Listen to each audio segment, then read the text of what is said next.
Olá, eu sou Luiz Spagnoli, sou psicanalista e terapeuta e quero continuar a série de vídeos que tratam, dos transtornos mentais, das doenças neurológicas, falando hoje sobre o mal de Parkinson, uma outra doença neurológica que tem afligido a muitas pessoas, principalmente em nossos tempos por causa do envelhecimento da população.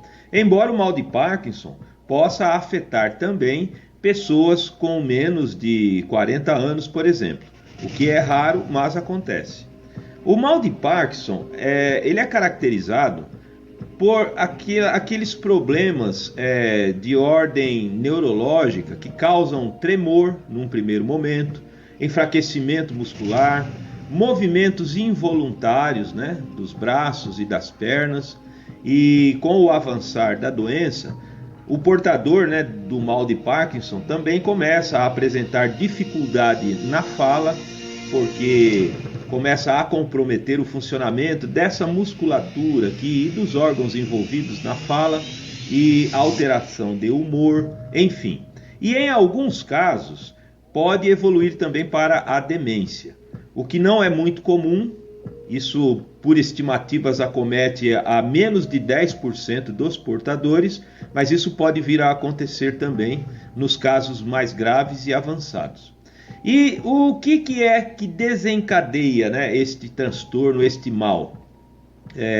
No nosso cérebro existe ali uma aglomeração, de neurônios, de células, que são as tais das células da substância negra. É um grupamento de células neuronais que são ricas em neuromelanina, que por sua vez são responsáveis pela produção da dopamina. Este neurotransmissor, ou esse hormônio importantíssimo, que participa ali nas sinapses, ou seja, nas comunicações, de um neurônio com o outro, na hora de transmitir impulsos nervosos, por exemplo, comandos, de movimentação dos músculos. Como a falta dessa dopamina compromete ali esta comunicação, esta sinapse, então a pessoa perde o controle sobre sua musculatura, por exemplo. Então, em repouso, apresenta movimentação involuntária, e quando quer se movimentar, os músculos não respondem, exatamente por causa deste comprometimento. E outro problema que se observa, no portador do mal de Parkinson, é o acúmulo dos corpos de Lewy, que é uma proteína, que está distribuída em todo o sistema neuronal, que começa a se acumular e com isso começa a prejudicar o funcionamento dos neurônios e também a destruição, de certos neurônios, o que só contribui para o agravamento do quadro da doença de Parkinson. Existem tratamentos no sentido de retardar o avanço da doença, como por exemplo o levodopa.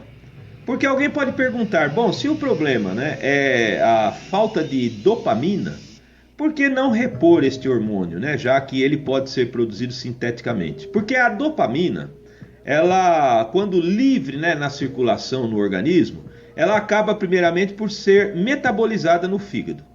E segundo, que a dopamina ela não consegue atravessar a barreira hematoencefálica, que é uma proteção que temos no cérebro para que não seja atingido por qualquer substância, qualquer bactéria ou coisa do tipo. Então existe esta proteção, e a dopamina, se ela estiver do lado de fora do sistema neurológico, ela não consegue atravessar a barreira hematoencefálica e atingir os neurônios. Então o levodopa é um fármaco sintético que imita a dopamina e engana a barreira hematoencefálica e acaba por chegar ali naqueles sítios sinápticos, nas sinapses. E ali ele funciona como um agonista dos receptores de dopamina. Quer dizer, ele engana também esses receptores e então produz o efeito desejado da transmissão do impulso nervoso, fazendo a vez da dopamina. Mas com o tempo, este tratamento, a indicação desse fármaco, acaba por não produzir mais os efeitos desejados. E aí então, né, os sintomas, né, do portador acabam se agravando. Então, diante de tudo isso, agora que entendemos um pouco, né, sobre esta fisiopatologia da doença, como é que, né, os terapeutas, o psiquiatra, o psicólogo e o psicanalista atuam neste sentido aí, né, neste problema?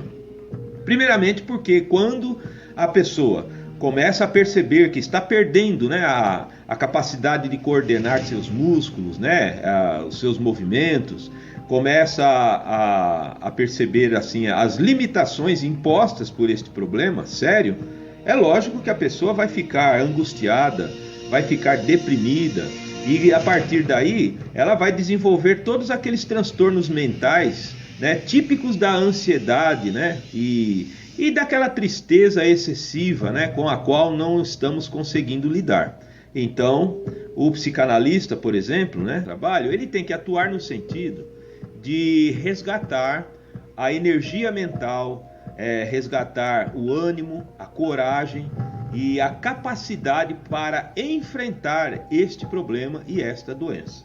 Primeiramente porque a medicina, né, ela avança a passos largos, né, em nossa época. E aquilo que hoje não tem solução, né, não tem tratamento, por exemplo, ou não tem cura, o ano que vem pode ser lançado na praça aí um fármaco, né, que aliás existem muitos medicamentos que estão sendo pesquisados. E de repente o FDA americano vai lá e anuncia a liberação de certo medicamento que apresenta resultados, né, animadores e tal. Então essa pessoa precisa se manter, né, na ativa, constantemente assim empenhada, né, em enfrentar o problema, porque senão ela não terá, né, a oportunidade, né, de desfrutar, por exemplo, destes avanços que com certeza ela poderá alcançar. E depois que é preciso lidar, né, com a doença de uma forma mais positiva e otimista, para que a pessoa não venha a padecer, né, de outros males, além do problema do mal de Parkinson, que já é suficientemente sério e devastador. Portanto, eu como psicanalista posso ajudar, né, o paciente e os familiares de pacientes que enfrentam esse tipo de problema.